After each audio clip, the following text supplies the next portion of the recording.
Voy a hablar de varios estudios, aunque soy la peor persona para explicar estudios porque no me gustan los estudios. A mí me gusta lo que, no sé si alguno le conocéis a Peter Drucker, bueno, conocer de él, no a él porque se murió hace años, pero Peter Drucker era el fundador de la idea de que para poder gestionar a gente, primero hay que gestionarse a uno mismo.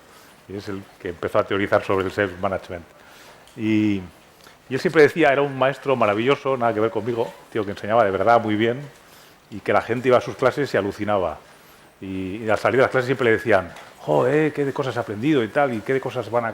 Y él le decía, no, a mí esto no me interesa mucho, que me cuentes si ha ido bien, si ha ido mal, tu opinión no me interesa demasiado. Me interesa que cuando me encuentre contigo dentro de 6 meses me digas que de mi clase o de mi taller o de lo que sea ha cambiado algo, has hecho algo diferente. Por eso a mí los estudios, cuando son, como casi todos los que yo voy a enseñar, que hacen el programa y luego valoran qué tal ha ido, pues está bien, pero lo interesante es cuando años después de haber hecho un curso te encuentras con un alumno y te dice, pues hombre, a raíz de aquello ha cambiado mi vida en esto, en lo otro, he hecho esto diferente. Ese es el estudio que a mí me gusta más. Lo que pasa es que ese es más difícil de hacer porque hay que encontrarse con la gente, ¿no? Pero eso es lo que a mí me gusta. Sin embargo, como lo que me han pedido es que hable de varios casos de estudios, pues voy a hacerlo, ¿vale? Pero primero, y teniendo en cuenta que lleváis aquí desde las 9 de la mañana y son casi las 7 y pico, o sea que llevamos de aquí 10 horas, ¿no? Os voy a proponer hacer un ejercicio. Como voy a hablar del curso de Google, en Google hay dos cosas. El curso de Search Inside Yourself, que ahora veremos unos estudios de efectividad, pero también hay un señor que es el director comercial y es indio, y él no enseña los cursos de Search Inside Yourself, él enseña lo suyo a sus equipos, y entre otras cosas, cuando tiene reuniones comerciales con sus clientes, él hace siempre un ejercicio, hace varios ejercicios, pero les pone a todos a observar su respiración, como hemos hecho hoy y tal, y siempre hace el siguiente ejercicio que os voy a proponer hacerlo ahora, que es un ejercicio para soltar antes de empezar la reunión comercial. ¿Os parece? Y entonces, el ejercicio es muy sencillo porque lo que hay que hacer es gruñir o groar o como un león, como los leones. ¿Al ruido del león? ¡Ah! Vale, pero bien, sí, está bien, pero no, hay que hacerlo bien, que es levantarse. Vamos a levantarnos todos.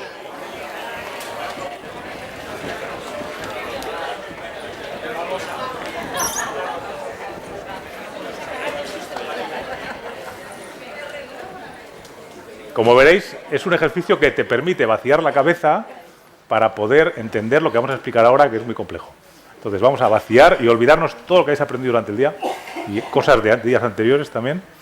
Entonces, lo que hay que hacer es lo siguiente. Hay que levantar las manos y al soltar, con todo el aire, groar como el león, ¿vale? Rugir, perdona. Sí, un riojano, claro, ahí está. No sé, sí. Ahí está. Venga, va. Rugir como el león. ¡Ah! Bien. Otra vez más, venga. Coger mucho aire. ¡Ah! Venga, ahora ya yo creo que podemos empezar a hablar de cosas serias.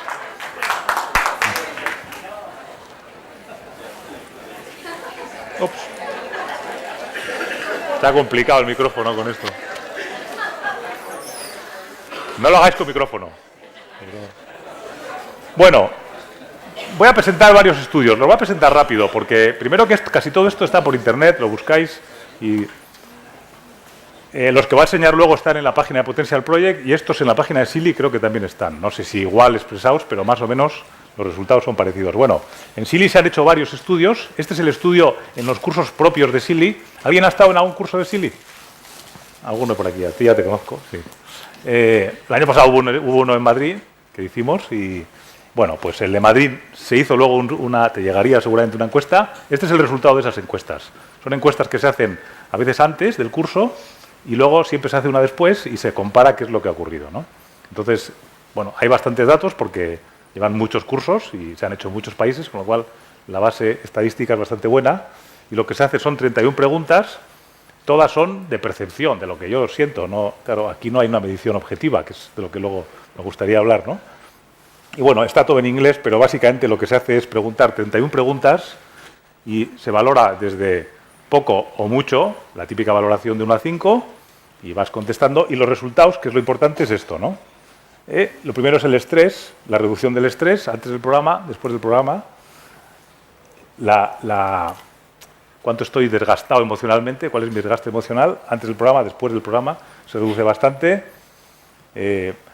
La habilidad de optimizar mi habilidad de ser efectivo, ¿no? Cuánto de efectivo soy, un poco lo que hablaba Rasmus, ¿no? Cuánto de centrado estoy. Y antes del programa, después del programa, la habilidad para irte, pero volver al momento presente, y se ha incrementado, esto sí que es bastante importante, se duplica esa capacidad de volver cuando estoy en la reunión, cuando estoy con el cliente, cuando estoy con quien sea, en casa, puedo volver, me doy cuenta que me he ido y vuelvo. Y, bueno, como veis hay bastante más estadística, esta es un poco de performance, de resiliencia, y todas hay incrementos, pues, bueno, de todos los estilos. Esta, digo que la podéis ver si os interesa en sí ver los datos, los puedo repasar, pero igual es un poco rollo, ¿no? Y da dato a dato, ¿no? Entonces voy, también la habilidad de estar calmado, de pausar, y este es el resumen hecho, es muy parecida a la estadística, sin embargo, en vez de ser los cursos que se hacen de 2 días por diferentes sitios del mundo y luego se mide 4 semanas más tarde, porque en esas 4 semanas se han hecho cosas, o sea, los cursos son de 2 días, pero luego te piden que vayas a un webinar, que hagas unos ejercicios durante 4 semanas, para que el total sean 4 semanas y pico y se pueda medir algo, ¿no? Y esto, sin embargo, se ha hecho en una empresa, y este sí que es un curso más parecido a los de MBSR, con un poco de implantación en varias semanas, ¿no? Y el resultado es, como veis, este es de 4 semanas y luego se ha medido 6 meses después. Y los resultados pues son un poco mejores todavía, ¿no? La reducción de estrés, que es lo que va hacia abajo, la fleta roja, y todas las demás, que son medidas de bienestar o de efectividad, en todo ha subido, ¿no? Repito, esto es todo percepción, es decir, cómo yo me sentía de hábil, de bueno, de centrado, de estresado, cómo yo me siento 4 semanas más tarde, ¿no? O 6 meses más tarde. Estas son lo mismo, pero en Potential Project. Los programas de Potential Project suelen ser más largos, ya veréis un poco aquí las fechas, pero este de Accenture, no sé si lo pone aquí, cuánto tiempo, pero me parece que es un curso de 8 semanas. En un curso de 8 semanas lo que se ha conseguido es todos estos datos, ¿no? Se reduce la multitarea, se baja el cansancio, se sube la focalización. Como antes ha explicado Rasmus, los programas de Potential Project son muy a medida, entonces, claro, lo que se mide es lo que la empresa quiere tocar. O sea, aquí, por ejemplo, pues quizá no hay estrés, porque no es lo que han querido medir ni enfocar en eso, ¿no? Entonces, un poco cada medición es diferente, ¿no? Esta es una hecha en Casper y esta, sin embargo, el programa ha durado 12 meses, o sea, que se parece un poco al que explicaba María Pilar, que se ha hecho en Skyscan. Es un programa largo de mucha intervención, ¿no? Y aquí, claro, hay bastante más cambio, ¿no? Y lo que tiene de bueno este estudio, como el siguiente que voy a enseñar, que son estudios externos. Una cosa de las que ocurren en casi todos los estudios que hay es que lo hace la empresa, o lo hace la consultora que ha hecho el programa, pero la misma consultora lo mide. Y no digo que engañemos, pero el incentivo a que la pregunta y a que todo esté bien enfocada, para que salga bien, pues es importante, ¿no? Sin embargo, esto está hecho por una universidad externa, igual que este otro, que es el de IKEA en Suecia, que lo ha hecho la Universidad de Estocolmo. Entonces, claro, pues son datos de ellos, mediciones de ellos, la decisión de qué preguntas y qué se mide es de ellos. Con lo cual es un externo midiendo un estudio. Y este estudio es de 9 semanas con intervenciones de 90 minutos, más luego 10 minutos diarios de práctica, ¿no? Este es un poco los estudios que... Y luego este otro, Herbert Smith Frills, es un despacho de abogados y también, pues como veis, los resultados son bastante parecidos. Aquí se ha bajado el estrés, que era lo importante, en un 35%, ¿no? Citrix es unos tíos que hacen software y también este es un poco el resultado, ¿no? Y IF es la primera empresa, la que ha comentado Rasmus, que era la empresa de seguros con la que empezaron. Y los resultados fueron estos. Aquí no hay datos exactos, pero lo que hay es una medición sin números, pero de subidas y bajadas, ¿no? Entonces, esto es lo que yo quería contar ahora, que es lo que yo opino de las mediciones y lo que yo opino de estos estudios. Y yo opino lo siguiente. Primero, que mezclamos sandías y ahogados. Casi todos los estudios que hay, los estudios que no son perceptivos de lo que yo pienso, los que son estudios de los que han salido hoy uno y seguramente mañana saldrá alguno más, los estudios que se han hecho en Wisconsin, los estudios que se han medido cerebros, son estudios de correlación. Yo no sé si vosotros distinguís lo que es causación y correlación, ¿no? En ciencia se distingue muy claro. Entonces, correlación es que dos cosas ocurren correlacionadas, pero no es una la causa de la otra. Casi todos los estudios son así. Entonces, por ejemplo, ¿sabéis qué está muy correlacionado? El consumo de sandía a nivel anual, la mensualización del consumo de sandía, qué mes del año se consume más, está directamente correlacionado, si hiciésemos un gráfico, con el número de ahogados en el mar. Directamente correlacionado. Entonces, ¿tiene algo que ver? Pues que las dos cosas pasan en agosto. Pero la gente no se muere ahogada en general en septiembre o en noviembre y la gente tampoco come sandías en invierno porque no hay. Entonces, lo mismo ocurre con los estudios estos. No digo que no sea indicativo de que hay una causación quizá detrás, pero no es determinante. O sea, hay muy pocos estudios que dejen claro, digo los de neurociencia, hablo de neurociencia. Los de neurociencia no está exactamente, ¿no? Porque, ¿qué ocurre? Que casi todos los estudios de neurociencia lo que han hecho es coger gente que medita y llevarlos a escanearles el cerebro. Y han descubierto que comparado con alguien que no medita, pues hay unas partes del cerebro menos desarrolladas. Claro, pero ¿esto qué quiere decir? ¿Que por meditar no se desarrolla o sí se desarrolla? ¿O que alguien que ya tiene esa parte del cerebro así, de esa forma, tiene tendencia a meditar? Es la persona que se va a apuntar a un curso. Igual ocurre un poco en las empresas, ¿no? En las empresas, el que se te apunta, y de los casi todos los programas que hay, son voluntarios, porque el programa obligatorio de mindfulness, en general, es de un desastre casi seguro. Es decir, una cosa es que hagas un piloto y ahí presentes el programa, pero luego el que se apunta, como se apunte porque la obligan, es difícil que ocurra nada, ¿no? Entonces, ¿quién se apunta? El que ya tiene tendencia, el que ya sabe, el que quiere que le funcione. Con lo cual la probabilidad de que funcione pues es ya más alta de entrada, ¿no? Luego hay esta segunda cosa, que es la influencia de la observación en lo observado. Y es que, por ejemplo, os voy a poner un ejemplo que seguro alguno conocéis. Cuando se empezaron a hacer medidas de efectividad en las empresas, hace años ya, cuando era todavía en la zona, en la época un poco industrial, medían pues cómo conseguir más productividad en un equipo de trabajo. Entonces, a alguien se le ocurrió que la iluminación tenía mucho que ver. Y entonces se le ocurrió, vamos a poner en este equipo de trabajo, en una factoría que hay 20 mujeres trabajando, ensamblando piezas, vamos a cambiarles la iluminación. Porque seguramente si tienen más luz, trabajarán más. Entonces, les dijeron, vamos a hacer este estudio, pusieron unas cámaras, pusieron luces nuevas, más potentes, y resulta que al cabo de unas semanas descubrieron que con una luz más potente y fría, trabajaban más y producían más. Entonces se les ocurrió probar qué ocurriría si en vez de eso ponen unas luces cálidas y un poquito más bajas. ¿Y qué ocurrió al cabo de 4 semanas? Que trabajaban más. Y luego probaron con otras luces, hacia arriba, cenitales, no sé qué, les observaron y también trabajaban más. Conclusión, que trabajas más si te observan. Si te están estudiando, trabajas más. Entonces ocurre un poco lo mismo con casi todas las mediciones que intentamos hacer en las empresas, es que el que se te apunta ya se quiere apuntar. Ya seguramente ha hecho algo de mindfulness, con lo cual es muy bueno, ¿eh? O sea, que decir que los cursos muchas veces funcionan porque la gente que se ha apuntado ya está con ganas. Y ya está con ganas quiere decir que también cuando haces la encuesta, pues ya está con ganas de que al final digas, oye, pues sí que me ha ido bien, ¿no? Sí que lo recomendaría, porque te ha hecho ilusión, porque te ha gustado, porque tú querías apuntarte a ese curso. Con lo cual hay una cierta tendencia de que un poco la propia observación, ser parte de un programa, ya te produce cierta tendencia a valorarlo bien, ¿no? Este es uno de los temas, uno de los sesgos, ¿no?, que hablaba yo esta mañana, ¿no? Y la otra cosa es que casi todo es subjetivo y queremos hacer medición objetiva. Y hace poco con Fernando y con su equipo y con BLC estábamos hablando del tema de cómo se mide en una empresa concreta que nos han pedido medir, y es complicado porque el ideal sería medición objetiva. Mido, si lo que hay que medir es estrés, pues mido cortisol en sangre o cortisol en saliva, o mido mediciones de respiración, de apnea. Pero claro, ¿os imagináis a un equipo directivo que se deje sacar sangre y se saque un poquito de saliva todas las mañanas y la guarde a ver el cortisol? Y un equipo directivo que quiera, o un empleado normal de una empresa, que quiera que su empresa sepa eso, sepa lo estresado que está, sus niveles de tal. ¿A ti te gustaría como empleado?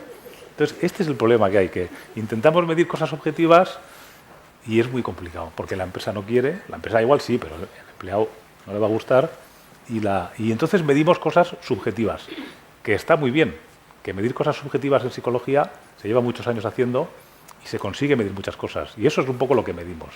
Entonces, ahora lo que me gustaría para acabar es hacer una medición con todos vosotros, ¿os parece? Una medición que es una de las que yo hago en la Escuela de Negocios que doy clase, solemos hacer esta.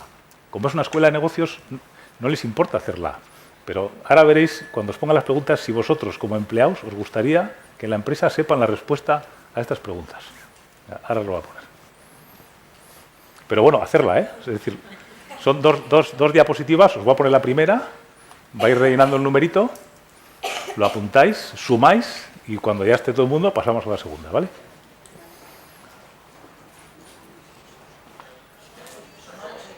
Sí, va a apuntar cuántos números tenéis y luego los sumáis y cuando ya esté todo... ¿No se ve? Ah, vale. Bueno, la primera, ¿veis la escala que es de 1 al 4? Vale, pues es casi nunca 1, a veces 2, a menudo 3, casi siempre 4. Hasta ahí bien, ¿no? Vale, entonces la primera pregunta es, ¿soy irritable? Soy irritable casi nunca, a veces, a menudo o casi siempre. Y os apuntáis el número. Voy a la siguiente. Si tengo que esperar en una cola, me pongo nervioso. Cuando se me acaba la paciencia, me vuelvo ofensivo. Esta es la tercera. Me disgusta que otras personas me critiquen.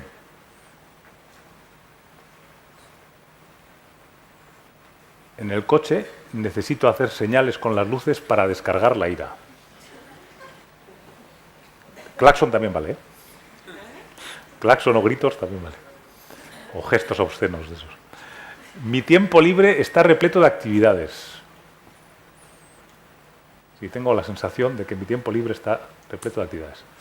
En las citas llego el último momento o muy tarde. No sé escuchar a los demás, les interrumpo y algunas veces incluso continúo sus frases. Seguro que no hay nadie de estos aquí. Me cuesta concentrarme en una tarea.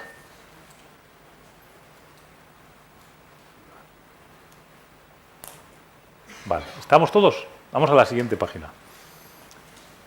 Por cierto, pensar a ver si os gustaría que vuestro empleador o el equipo de recursos humanos de vuestra empresa sepa las respuestas a esto.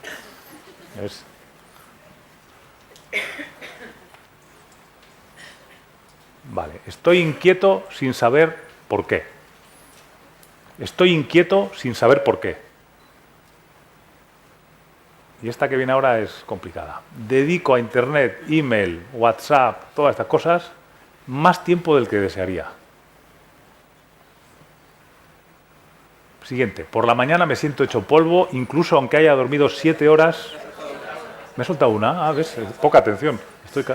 Es que estoy cansado. Estoy cansado, pero por dentro no me tranquilizo. Estoy cansado, pero por dentro no me tranquilizo. ¿No os ha pasado nunca que estáis cansados, os queréis meter a dormir, pero estás inquieto, no te puedes dormir? Ese tipo de sensación. Estoy agotado, pero estoy inquieto. La siguiente. Por la mañana me siento hecho polvo, incluso aunque haya dormido 7 horas o más.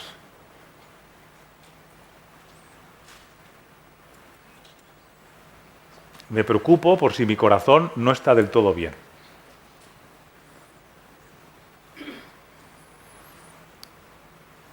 Siento dolor en la espalda o en la nuca. Siguiente. Cuando estoy nervioso, tabaleo, hago ruiditos con los dedos o muevo los pies de un lado para otro o cosas similares. Tembleque en la rodilla, ese tipo de...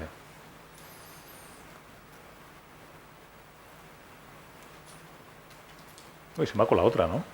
A ver, ¿lo pienso o no? Busco elogios y el reconocimiento de los demás en todo lo que hago. Busco elogios y el reconocimiento de los demás en todo lo que hago. Y la última, me considero mejor que las personas que me rodean, pero nadie lo quiere reconocer. Buenas. Vale, ¿estamos todos? Ahora tenéis que sumar todas las de todas las hojas. La suma total. Vale, este lo hacemos en la escuela de negocios, porque en la escuela de negocios el que viene, su entorno no es la empresa, o sea que el resultado lo van a ver los compañeros que son pues, otros directivos, o también lo hacemos en la MBA, que son otros estudiantes, con lo cual no hay problema. Pero pensar en la idea de hacer esto en el entorno laboral, en el que hay alguien, que hay un jefe en la sala, o alguien va a ver los resultados. Pero bueno, ahora vamos a ver los resultados. ¿Ya habéis todos hecho la suma? ¿Vale? Pues bien. Este cuestionario es predisposición. ¿Cuánto de predispuesto estoy al estrés? ¿Vale? Menos de 26. Levantar la mano, que aquí nadie os va... No lo voy a pasar este dato a... Menos de 26. Bueno, unos cuantos. Admirable por el equilibrio, pero revisa las respuestas con alguien que te conozca bien.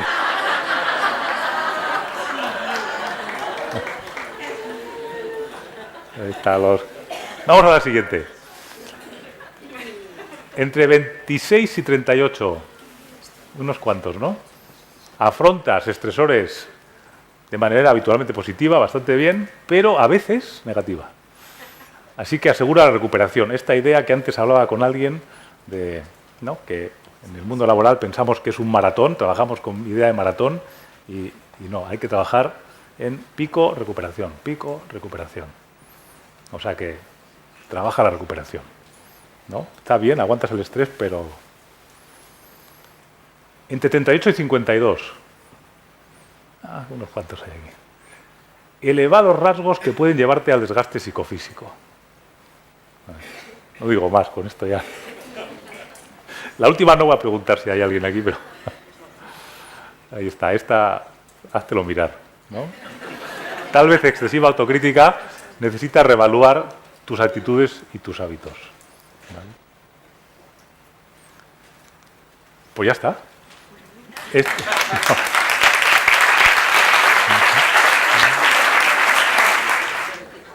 ¿Aló? Bien.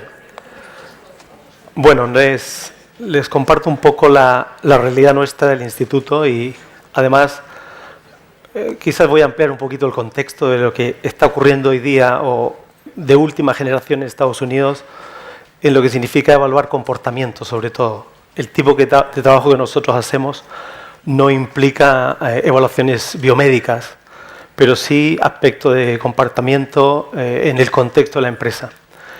La verdad es que voy a pasar muy rápido por las primeras slides porque en realidad tienen más que ver con un contexto del instituto, definiciones, misión, visión, para llegar a la médula que sería lo que podemos publicar de valoraciones, puesto que por el tipo de convenios y acuerdos y trabajo, intervenciones en empresas que hacemos, muchas veces los estudios quedan en el contexto de la privacidad del acuerdo. Entonces tenemos muy poca cosa publicada a nivel de, por ejemplo, nuestra web o incluso cuando vamos a participar a conferencias, cuánto de lo que hacemos podemos realmente incluso comentar o hacernos referencia a empresas en concreto. El estudio, la evaluación que le voy a presentar aquí, tiene que ver fundamentalmente con el trabajo de General Mills, puesto que ahí hemos estado por muchos años, esto ya es bastante publicado, incluso mismo General Mills se ha preocupado de esto. Hay otros que tienen que ver más que nada con el tipo de intervención que hacemos o talleres que ofrecemos, y ahora empieza a aparecer la validación y nuevos estudios cualitativos, sobre todo en retiros, o sea, retiros de larga duración, 2, 3, 5 días. Nosotros tenemos un formato de 5 días, que es el más intenso, y hemos, en el contexto de un grupo o una masa de participantes, más de 50, ya hemos hecho algo que podemos compartir, publicar y también haber conseguido pues, algún tipo de dato de referencia. Sin embargo, y esto es la maravilla en lo que estamos, la ciencia nos permite nuevos modelos de evaluación. Es más, en la estadística que Rasmus nos presentó en la mañana, hace un rato, el 46.9% de atención. Eso es un estudio. Y es un estudio que está hecho, ¿sabéis de qué va esto? Ese estudio, ¿lo conocéis? Solo como referencia, con el móvil.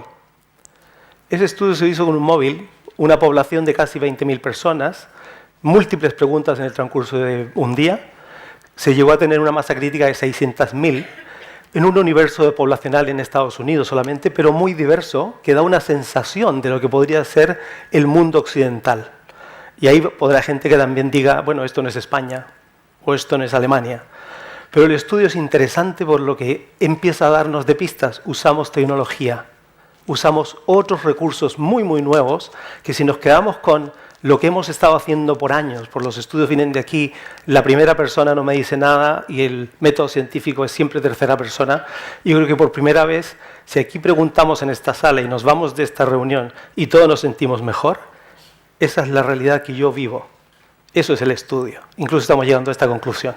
Entonces, este en concreto nos dijo que casi el 50% del tiempo no estamos aquí. Pero nos dijo cosas incluso más dramáticas. El 80% del tiempo estamos infelices cuando no estamos aquí. Y de ese 80% del tiempo nuestra infelicidad es mayor cuando voy camino del trabajo o cuando estoy en el trabajo. Y ahí aparecen otros estudios. Y, por ejemplo, ahora se concluye que el disengagement, que aquí se conoce como falta de compromiso, interés, la persona no quiere estar, en Canadá es casi el 40%, en Estados Unidos, según el sector de actividad, puede incluso ser mayor. En el sector de la salud es dramático, sobre todo el sector de la empresa de seguros. Y ellos, fijaros los estudios que hacen, no generan ningún tipo de estadística de este tipo, solamente dicen, yo me he ahorrado 200 millones en salud con mi equipo por haber hecho intervenciones de felicidad, de bienestar, de mindfulness. Entonces, ¿qué estadística quiero leer? Puedo discutir estos estudios toda la vida, pero si yo estoy ahorrando en la última línea de una empresa miles de dólares, seguramente que eso es un nuevo dato que empieza a incorporarse a cómo valoramos cosas cualitativas de comportamiento que pueden tener una dimensión cuantitativa, que serían los dólares o los costos de, por ejemplo, nosotros hacemos intervenciones en creatividad, en innovación, con proyectos que empresas no han sido capaces de innovar. Una de ellos ustedes seguramente la conocen, Chrysler. Una empresa como Chrysler, que es de automóviles, tenían un problema de sacar un coche nuevo en más de 9 meses y se quedaban siempre fuera del mercado. Entonces, su capacidad de innovar, de tener una capacidad de respuesta respecto a un mercado tan dinámico, la logran reducir a 6 meses. ¿Y eso dónde y cómo se manifiesta? En los modelos que conocemos de estudio, valoraciones, etc. La ciencia nos está regalando todos los días posibilidades nuevas de mirada, de valoración, y bueno, al final del día es yo conmigo mismo, incluso como empleado a nivel individual, ¿cómo me siento? ¿Me siento más comprometido con el proyecto o estoy fuera? Yo como director, como líder de empresa, por ejemplo, si soy el gerente general, he conseguido que un equipo ahora resuelva crisis, caos, verdaderas gestiones de cosas que son imposibles pensar. ¿Y eso lo da qué? ¿Cómo lo miro? Hay cosas que, por ejemplo, hoy día por primera vez aparecen, que es la felicidad. Y las estamos cuantificando, la felicidad en la empresa. Y aparece ahí toda una posibilidad nueva. Y ya podemos llegar a una valoración muchísimo más etérea, que aquí le llamamos la habilidad blanda o suave, que sería la compasión. O sea que yo lo único que les invito es que sigamos en esta mente abierta, estado de mirar posibilidad. Y bueno, les voy a compartir un poco lo que nosotros hemos hecho. Esto lo paso muy rápido. Nuestra visión es transformar ese liderazgo desde la consciencia, desde el mindfulness. Por supuesto, con los 4 fundamentos que esta mañana nos contaba Janis, ¿no? Enfocar, creatividad, compasión y, por supuesto, claridad para estar aquí por lo que aquí hay. Nuestra misión es un producto, una oferta de absoluta calidad y de valor en el tiempo. O sea, hemos acompañado y estamos siempre presentes con lo que son los proyectos donde participamos. Esto en realidad lo pasaré bastante rápido. Lo tenéis, por cierto, en nuestra página web en inglés. El liderazgo consciente, sobre todo, ¿dónde actúa? Pues nuestros objetivos son estrategia, responder, no reaccionar, sobre todo conectar, creatividad, innovación, conexión. Yo mismo, sobre todo, no puedo hacer nada a nivel de liderazgo hacia otros si primero no entiendo qué significa ser líder conmigo mismo. ¿Desde qué espacio voy a expresar? Porque tal como sabemos, mindfulness no es una definición que está allá afuera. Mindfulness es única y exclusivamente lo que emerge cuando estoy en este momento presente sin más. ¿Qué emerge? Soy yo el único que puede sentir lo que emerge. Ese liderazgo es el que nosotros estamos proponiendo y trabajamos. Luego, los aspectos del aprendizaje, o sea, los currículums y todo lo que enseñamos, tiene estos 4 puntos clave, pero también se refiere a pues, la capacidad innata, nuestras habilidades naturales que existen y que están, para que ellas se manifiesten, para que ellas existan, para que ellas sean posibilidad. Y luego, por supuesto, siempre con crear un espacio, salir de un piloto automático, una atención parcial permanente, un multitasking o multitarea, para que emerja también un algo que es un ser en una posición de líder, de influencia, que responda y que no reaccione. Entonces, esta evaluación que les voy a compartir es un estudio con directivos de alto nivel, o sea, estamos hablando de lo que se llamaría aquí un gerente hacia arriba. En Estados Unidos esos son vicepresidentes, ejecutivos y directores de departamento o gerentes de división, por ejemplo. Y el programa del que se trata es un programa de 7 semanas, que es uno de los currículums que nosotros hemos tenido, y que luego tiene un seguimiento posterior. Luego, los participantes respondieron a una encuesta que se creó específica de 19 preguntas. Esto se trabajó con la Universidad de Rutgers y ellos hicieron en conjunto con nuestro trabajo toda la evaluación posterior. Entonces, aquí se trata de nuevo componentes de perfil de comportamiento. La columna de la izquierda les muestra a ustedes las 3 grandes variables. El primer aspecto es lo que tiene que ver con el engagement o la participación, el compromiso de las personas. El segundo tiene que ver con la toma de decisiones, qué aspectos hay ahí. Y el tercero tiene que ver con el no estar presente y los riesgos que supone sencillamente no darme cuenta de lo que hago y cómo en ese momento puedo afectar. Y estas son un poco del conjunto de 19 preguntas, las más significantes, y por supuesto partimos de una especie de baseline, ¿no? ¿Dónde estoy hoy antes de la intervención? Y ¿cuál es el delta? Y ese es el factor que interesa, la columna de la derecha. El delta, que es variación respecto de este baseline en función de haber hecho este trabajo específico, este currículum y tal. Y obviamente que esas 3 primeras valoraciones tienen que ver con esa capacidad de cómo estoy como líder, como persona que estoy tomando decisiones y participo y empodero y genero un engagement. Soy capaz de notar cuando mi atención se ha retirado y la redirijo al presente. Mirar el impacto que tuvo la intervención, en este caso el currículum. Tomo tiempo cada día para optimizar una productividad en el caso de mi situación personal, cara al equipo de trabajo con el que voy a estar. Siento que soy capaz de ser yo mismo en el lugar de trabajo, pero siempre referido a el engagement, el compromiso con la gente que estoy. Todo esto refleja ese tipo de mejora, por así decirlo, ¿no?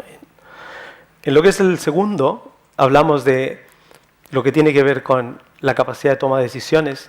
Soy capaz de generar un tiempo, es decir, responder y darme cuenta de cuando hay tareas, procesos, cosas que yo propongo de un punto de vista de tener reuniones o no tenerlas, las cuales puedo eliminar, mejorar, recondicionar para mejor productividad.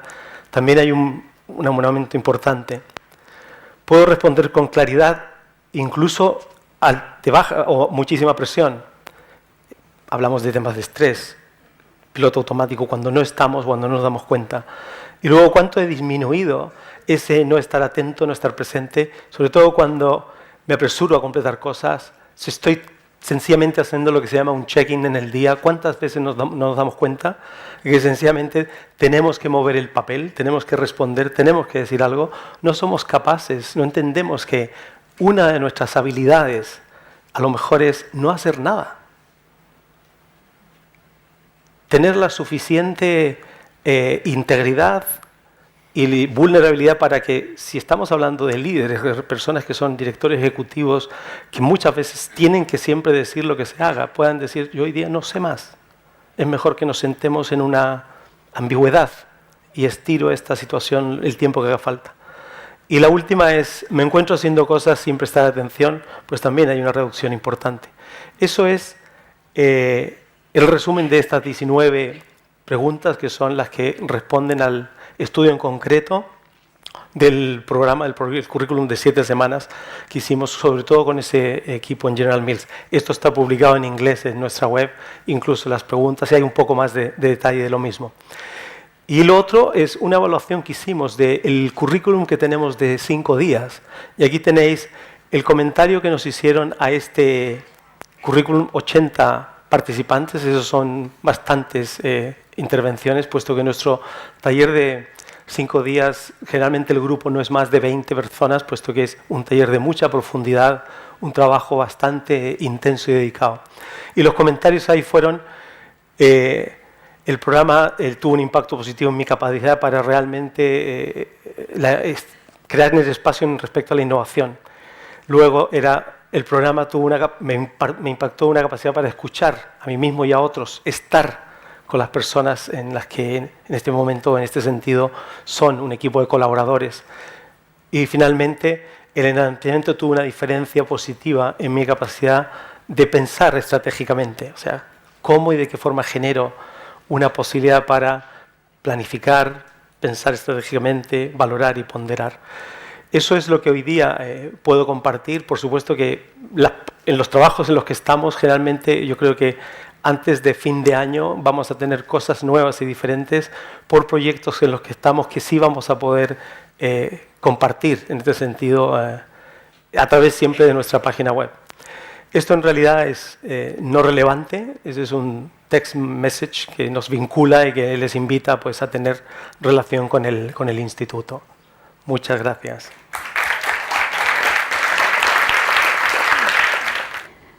Bueno, yo particularmente lo que quería hacer hoy, yo soy economista y quizás los economistas decimos que lo que no se mide no existe. Hay cosas que no se pueden parametrizar y las reglas del juego están cambiando. De tal forma que yo lo que sí que quería hacer hoy es una pequeña llamada de atención a los directores de personas, a los directores de negocio en este sentido. En el sentido de tenemos otra sociedad, tenemos otros empleados, nos están cambiando las reglas del juego. Y a partir de ahí, lo que estamos observando, ahora me dirán, bueno, ¿qué nos estás contando? Pero las reglas del juego es que en la productividad de las empresas van mucho más atrás que los cambios. De tal forma que lo que parece pasar es que las organizaciones se están enfrentando a un contexto muy distinto. Cada vez más observamos esas organizaciones y esos individuos totalmente sobrepasados, totalmente estresados. Los individuos no siguen a la tecnología, intentan adaptarse, los negocios siguen a esos individuos y las políticas públicas no están llegando. No están llegando ni en términos de educación, ni de desarrollo, etc. Este es el escenario que tenemos hoy y en este escenario tenemos que considerar que en este momento el empleado debería tener una experiencia en ese puesto de trabajo para gestionar el talento. Una experiencia, un viaje que va desde la incorporación hasta la desvinculación.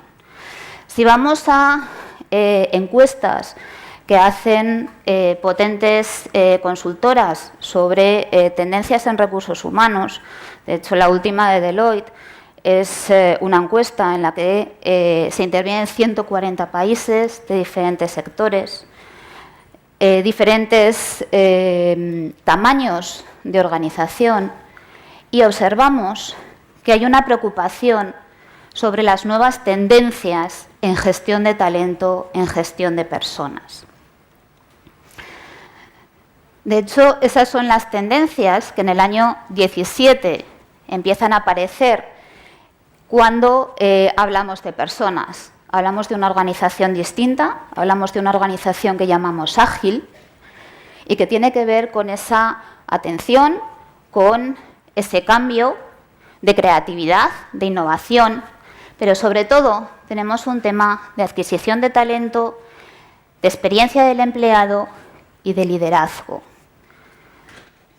Así que prestemos atención a esas tendencias que tenemos ahí y hoy lo que sí que me gustaría es llamar un poco la atención cómo gestionamos esa experiencia del empleado, cómo le ofrecemos esas herramientas de mentoring, de experience and learning que ha salido antes, cómo le ofrecemos esas herramientas de coaching en las cuales lo que queremos desde la empresa es incrementar la productividad, incrementar el crecimiento, pero de alguna forma no estamos haciendo ese encaje.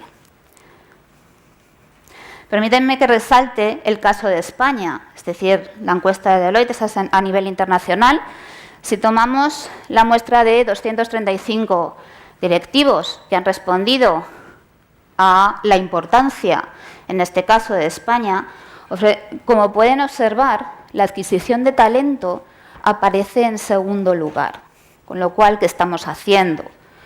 Si nos vamos a país, estamos en un país en el cual permanecemos muchas horas en el puesto de trabajo.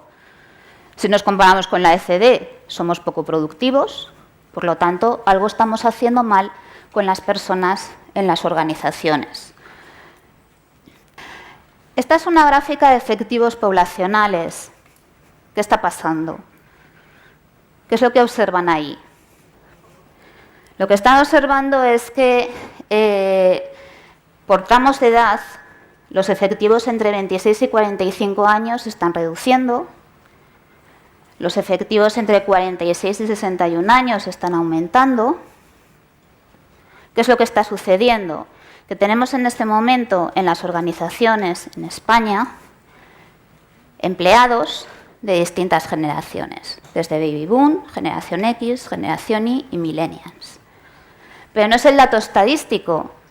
La cuestión es que tenemos valores distintos, creencias distintas, objetivos distintos y obedecemos a distintos parámetros. De tal forma que necesitamos palancas organizativas, necesitamos herramientas para conectar con todo lo que es esos grupos poblacionales que en el caso de España efectivamente tenemos la diversidad por edad. En Estados Unidos tenemos diversidad por raza, por religión, por cultura, pero en España lo que tenemos de momento es esa diversidad por edad, puesto que no hemos llegado todavía a esos aspectos. En ese sentido, las compañías que están haciendo, entender la gestión de personas como silos, como apartados distintos. Es decir, aquí está recruitment, aquí está selección, aquí está ni siquiera compensación. En muchas compañías españolas todavía no hablan de nóminas. Y ese no es el camino. Es decir, lo que tenemos que considerar es todo un sistema holístico, es decir, un sistema integrado desde que entramos en la organización hasta que salimos. Es decir, tenemos que conseguir esa satisfacción del empleado. ¿Somos altruistas? Bueno, podemos ser altruistas, pero si yo consigo mayor satisfacción del empleado, mayor bienestar, mayor felicidad, como decía Patricio, y de hecho estamos midiendo estudios sobre felicidad interna y qué es lo que nos produce el entorno externo, felicidad por país, qué entorno tienen los países para ser más felices en los puestos de trabajo y organizaciones más sanas y que dan más satisfacción. De tal forma que muchas compañías se mantienen ese foco de separación y de ahí, de hecho, pueden observar en la tabla cómo en cada área las compañías están con esa llamada de atención en el tema de conciliación, en el tema de conseguir alinear los objetivos de los empleados con los de la empresa.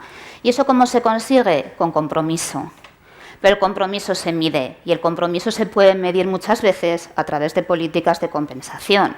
Si yo te doy parte de mi bonus o los bonus de los beneficios de las empresas, lo que hago es ligar esos objetivos con los resultados de la empresa.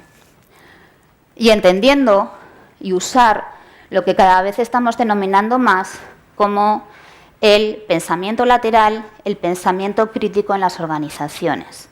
Y ahí es donde entra esa atención plena.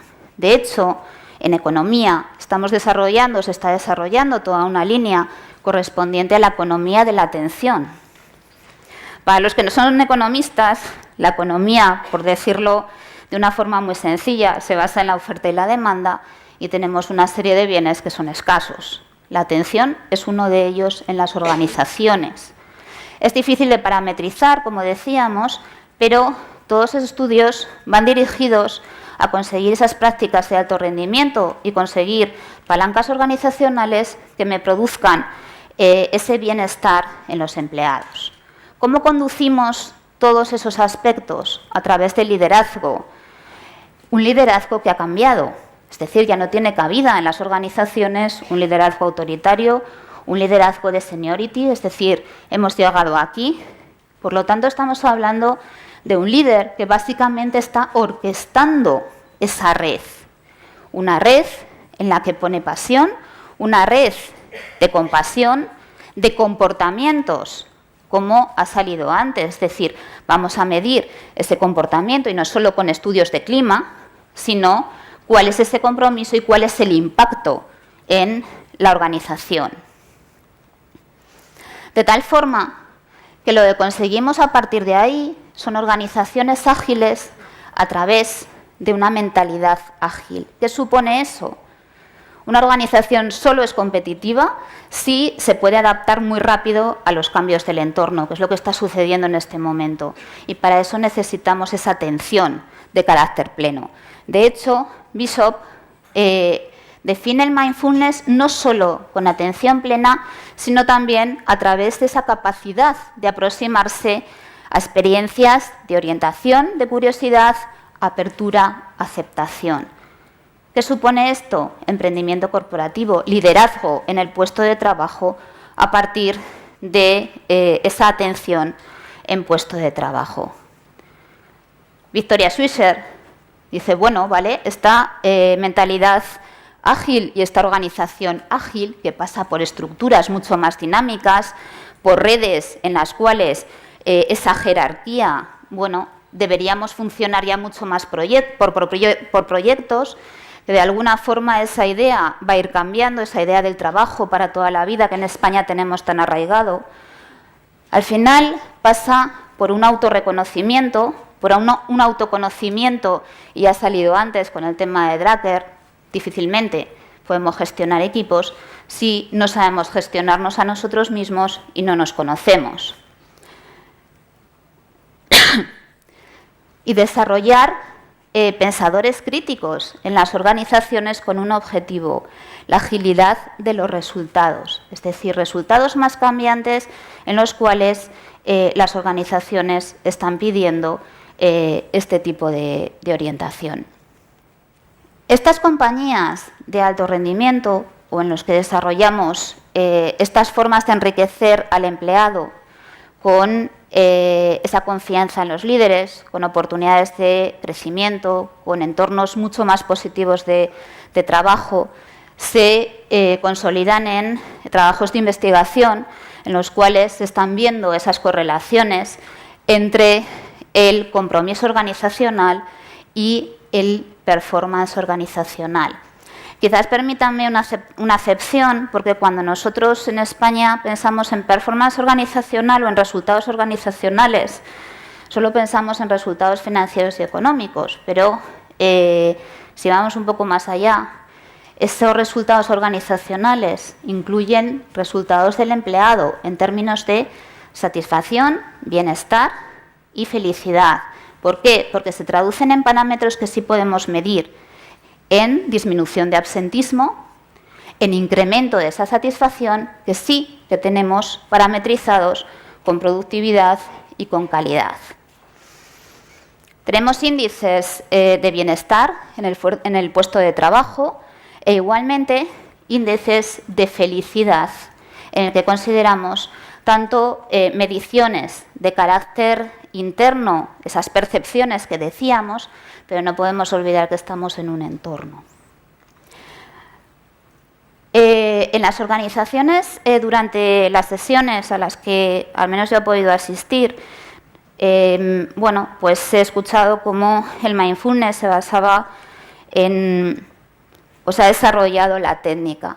Claro, la pregunta es cómo lo introducimos en las organizaciones, es decir, los consultores que habéis pasado por aquí, ¿no? Es decir, cómo le vendo a un cliente ese mindfulness. ¿Dónde se lo vendo? En la parte del learning experience, que también es verdad, que lo puedo desarrollar, pero hay una parte que se olvida en las organizaciones y es la compensación. Nosotros pensamos solo en el convenio colectivo, pero la mayoría de las empresas, tanto medianas como grandes, estamos hablando de compensación total y hablamos de compensación financiera, de compensación no financiera, intrínseca, extrínseca, y ahí es donde tenemos esa experiencia del empleado que va mucho más allá solo de el paquete del seguro de salud, mucho más importante en Estados Unidos porque no está cubierto, el seguro de salud, el plan de pensiones y ahora cada vez más, bueno, conciliación, ¿Por qué? Nos estamos certificando como empresas familiarmente responsables, empresas sanas, etcétera. Pero ahí es donde yo puedo ofrecer esa parte de compensación al empleado, como esa experiencia total y cómo puedo ofrecerle en ese desarrollo organizativo y lo puedo incluir en mi organización de carácter ágil. Y simplemente para terminar, ¿por dónde empiezo?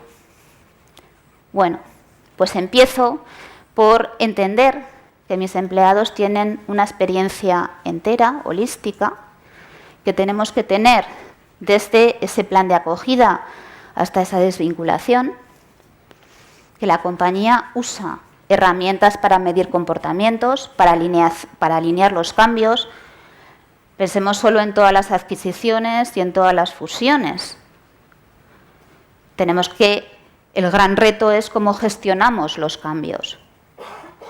Considerar que existen recompensas y una de ellas es introducir la práctica de atención plena a través de la experiencia del empleado y tener en cuenta algunas consideraciones.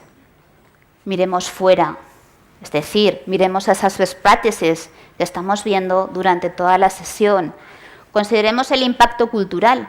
Todos los que estamos aquí estamos abiertos a desarrollar este tipo de palancas organizativas que me van a llevar a una mejor experiencia individual y de organización. Pero no en todas las organizaciones la puedo desarrollar. Igual que no puedo desarrollar en todas las organizaciones un sistema de evaluación 360 grados. ¿De acuerdo? Con lo cual, vayamos a ver cómo lo podemos y elijamos ese público objetivo. Y, obviamente, pensemos en ese pensamiento lateral o ese pensamiento crítico. ¿Qué supone eso?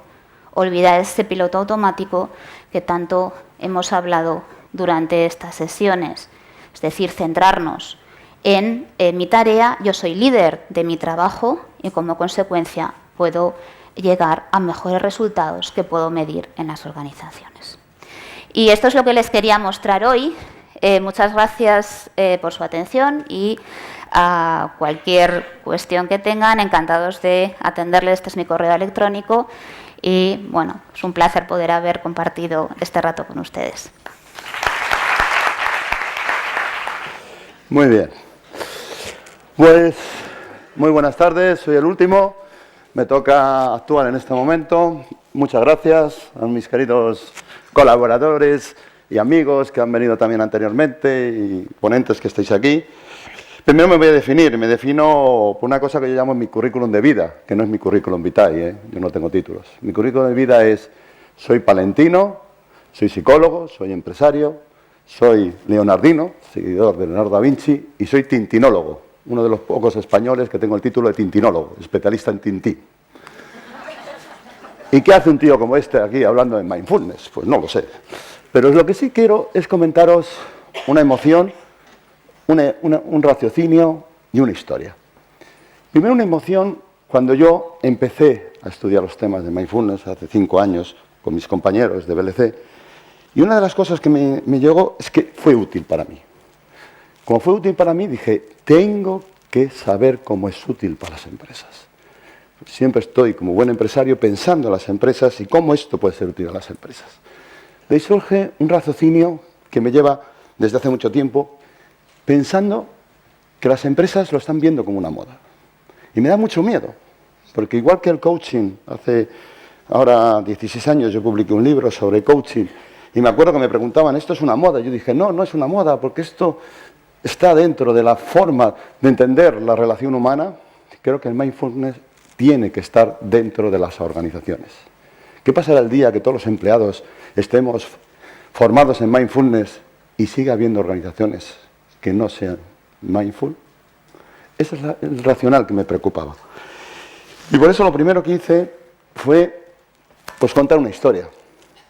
Y como soy de Palencia, en mi pueblo, Saldaña, Palencia, cuando yo era joven se descubrió un fundir romano, de la época hispano-romana, se llama la Villa de la Olmeda, ¿no? Y como yo tenía poco dinero, pues me encargué de limpiar los mosaicos, hacer de arqueólogo, cuando estaba estudiando psicología, Y bueno, eso molaba mucho porque ligaba bastante en el pueblo, estoy aquí de arqueólogo y esas cosas, pero bueno, la verdad sea dicha, lo importante que era porque empezamos a descubrir en las diferentes mosaicos y terracotas que descubríamos expresiones muy sencillas como Beatus Igi, bienvenido sea, o expresiones como Carpe Diem, o expresiones como Locus Amoenus, y una que a mí ya me llamó muchísimo, Tempus Fugi. Cuando empecé a estudiar mindfulness digo, pero si esto lo hacían los hispanoromanos, porque ellos lo que intentaban era una visión de forma de vivir, querían tener una forma de vivir. Mindfulness no es una técnica, es una forma de vivir. Y esto es lo interesante que tenemos con el concepto de mindfulness. Por eso, lo primero que quise exponer muchas veces es tener una visión crítica. Porque es muy fácil hablar de mindfulness entre vosotros, si estamos todos aquí convencidos. ¿Quién es el que no está convencido del mindfulness? Nadie. Lo importante es cuando vamos a hablar a los directivos de las empresas. Cuando al directivo de la empresa le coges de la solapa y le dices que es bueno el mindfulness. Y hay que convencerle, pero hay que convencerles desde mi punto de vista, desde la idea de que hay una posible intervención organizacional. Creo que lo decía Bruno antes, que me encantó, de que tenemos que pasar de ser monitores a ser consultores, y eso lo defendemos mucho. Hay que enseñar a las organizaciones a saber que el mindfulness no es un cursillo que hacen estos y qué bien lo hacen y qué contento están, la gente le tiro como se tiraba en los, paz y circo en la época romana. Es muy importante la visión organizacional. También es muy importante ver los estereotipos. ¿Qué estereotipos tienen las altas directivos de las empresas? Principalmente en España.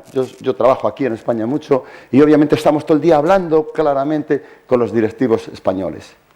Luego, ¿qué ventajas organizacionales tiene claramente el mindfulness? Y un concepto que cada vez nosotros estamos intentando vender más, que es organizaciones mindful. Y lo estamos intentando vender desde un punto de vista de que hay que cambiar. Y veremos cómo claramente tiene que cambiar mucho los sistemas de recursos humanos, como bien decía Raquel, y creo que es interesante estas 4 reflexiones, que es la que voy a intentar yo hacer con esta visión crítica.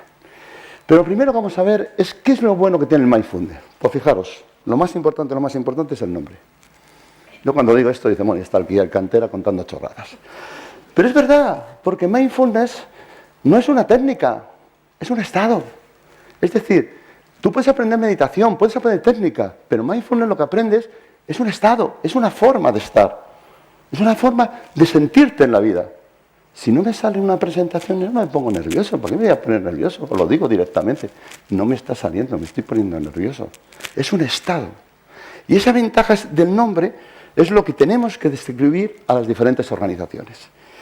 Por eso, uno de los elementos fundamentales es el naming, que utiliza mucho toda la gente de marketing.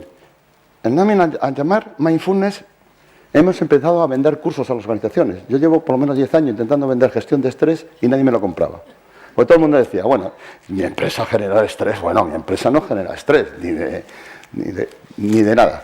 Pero claramente, cuando ya dices mindfulness, dices, esto ya es un concepto. Bueno, aprovechémoslo.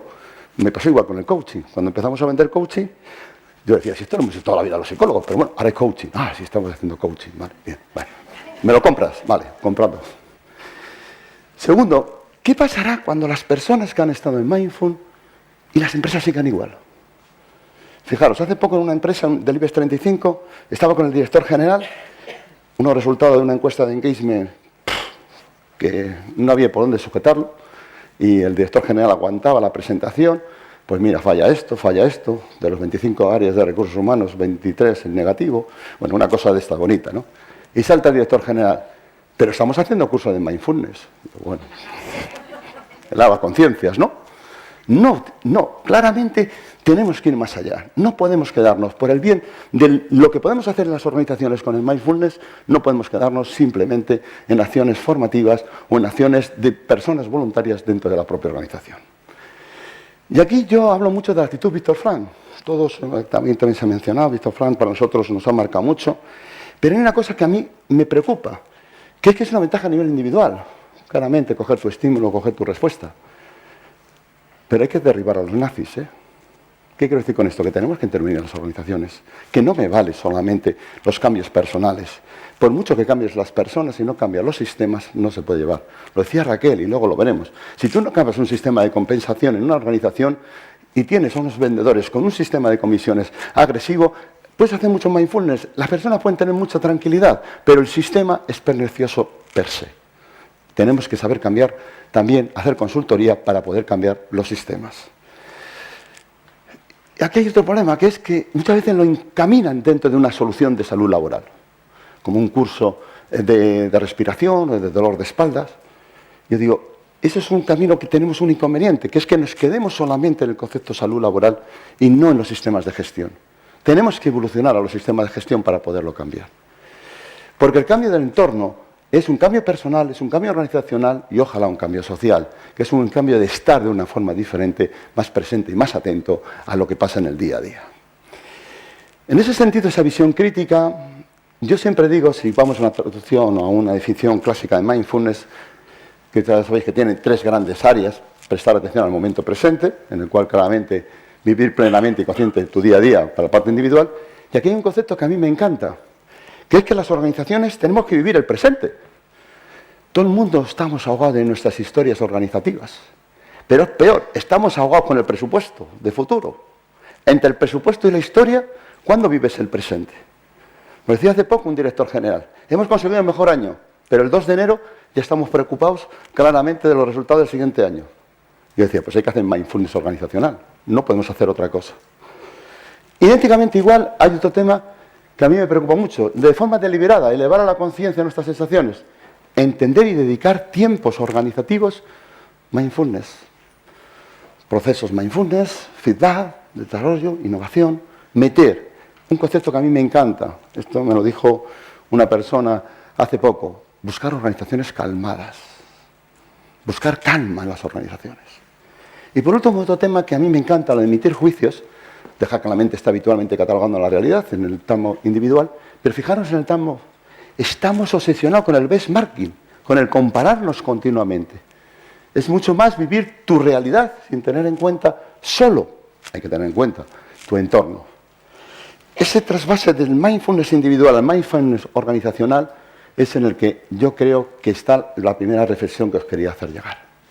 La segunda, vamos a ver los estereotipos. Esto juntamos a 35 directivos que son el comité asesor de nuestra fundación Personas y Empresas, y un día les hicimos una sesión de ver qué estereotipos tenían contra el mindfulness, y nos salieron estos 7.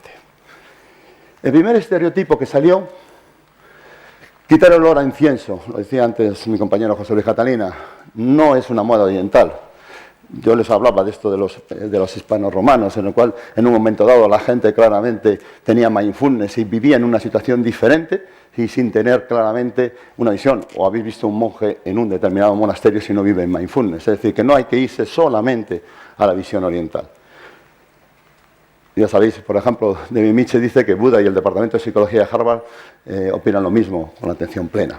Hay otro segundo que también a mí me preocupaba, que es que solamente lo comprenden como una técnica para la infoxicación. Es una técnica para la infoxicación, claramente. Pero no es lo único, hay algo más, hay unos valores de ser, que es lo interesante dentro de mindfulness. No quiero que sea visto solamente como tenemos tanta infoxicación, vamos a buscar estado de atención. No, hay algo más, hay algo que traspasa esa visión solamente de la infoxicación. Un tercer estereotipo es medito y luego me encierro al estrés. Esto me acuerdo, un call center hace tiempo que empezamos una intervención, cual dice, dale los cursos de mindfulness tal hora, porque luego se disparan y vamos a tener mucho estrés. Es claro, como la medicina, tómate la medicina y luego sal a combatir. Hombre, hay que meter liturgias, a mí me gusta mucho el término liturgia de mindfulness dentro del día a día. Hay otro tema que es ejercicios individuales y no crean equipos. La gente piensa que el mindfulness es una cosa personal, que cada uno no lo llevamos. Y nosotros estamos demostrando en nuestras intervenciones que el equipo gana mucho claramente cuando hace técnicas de mindfulness. Es decir, hay que tener una visión mucho más que no solamente es la soledad individual. Otro es el elemento de que es una teoría que crea una secta, ¿no?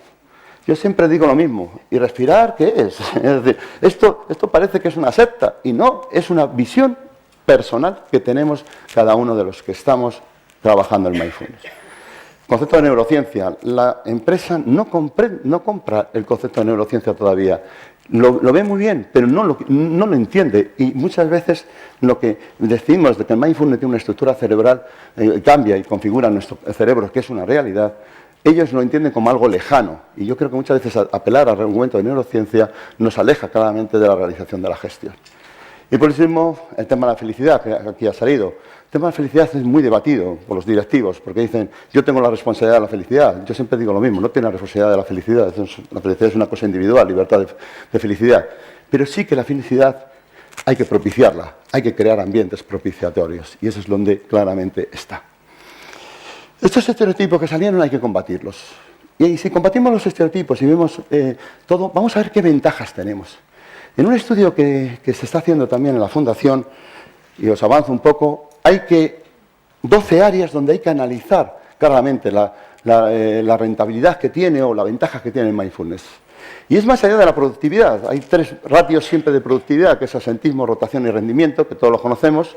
3 relacionales, trabajo en equipo, comunicación interna y confidencialidad interdepartamental. El de eficacia organizativa, satisfacción, calidad directiva, creatividad e innovación. Y los culturales, engagement, propósito en el trabajo y expresión en el empleo. Esos 4 ámbitos determinan 12 campos donde hay que medir claramente la rentabilidad del mindfulness. Y es donde tenemos el reto de no quedarnos solamente en una medición específica del entorno de productividad. Eso nos conlleva a que las organizaciones mindful que nosotros denominamos son organizaciones que ofrecen espacios o tiempos para que las personas tengan en cuenta su momento presente, sean conscientes de su presente y evitemos juicios sobre su atención.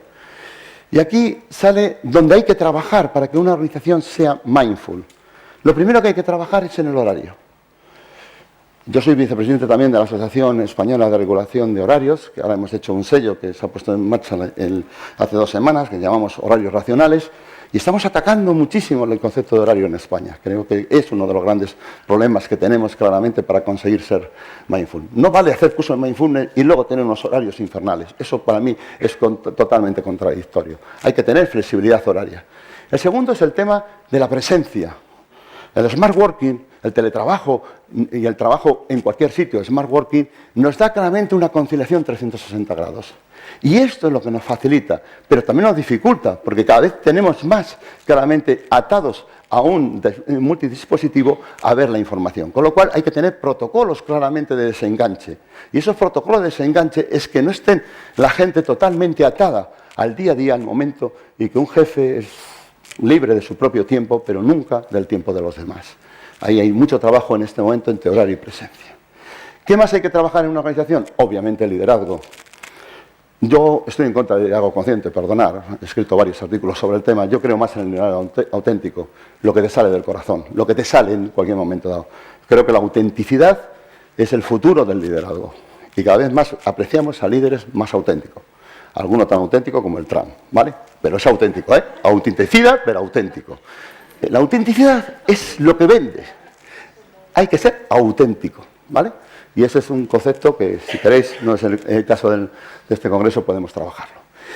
El equipo, centrado por el reto, el proyecto. Los equipos naturales tienden a morir. Hay muchos equipos por proyecto, con lo cual un modelo claramente de organización mindful tiene que estar con equipos por proyecto. Resultados. La famosa meritocracia que tanto cuesta en España. Fíjate que cuesta la meritocracia, pero es básica claramente en un concepto mindful. Aquellos que hacen cosas pueden progresar, aquellos que no hacen cosas no pueden progresar. Y también está la palabra talento. Para mí el concepto talento está muy manido. Yo me prefiero hablar de experiencia empleado. Es decir, yo quiero empleados que tengan tan buena experiencia que me hagan claramente crecer a mí por su talento. Talento sin experiencia empleado, sin tener esa capacidad de quererse exponer en nuestra propia empresa, no es un buen talento. Y por último, claramente, compromiso, engagement, que es la calidad de vida laboral, que es un concepto que me encanta. Yo no quiero conciliación, quiero calidad de vida laboral, calidad de vida laboral. Para mí, esta es la infraestructura de una organización mindful. Sin horarios y con un concepto de presencia antiguo no se puede hacer una organización mindful. Esto es una estructura, claramente el liderazgo, el equipo y el resultado, y hay una superestructura que es la parte de la organización mindful. Y esto es mi análisis de lo que teníamos que trabajar en una organización mindful. Pero si trabajamos esto y no cambiamos la política de recursos humanos, no hacemos nada. porque hay que cambiar la política de recursos humanos. Y la política de recursos humanos hay que hacer 10 cambios, según el criterio de los análisis que estamos haciendo en la Fundación Personas y Empresas, para poderlo llevar a cabo. Primero, hay que cargarse el concepto selección. Yo no quiero seleccionar gente, quiero gente que me elija a mí y que yo la elija. Quiero concepto choice, el concepto elección. Yo quiero gente que quiera trabajar en mi empresa y yo gente que pueda y que elija para que trabaje en mi empresa. Ahí hay un concepto que está evolucionando, el concepto selección. Del concepto horario al concepto de disponibilidad. Yo quiero gente disponible, no quiero que me hagan unas horas, quiero gente que esté disponible. Relaciones laborales.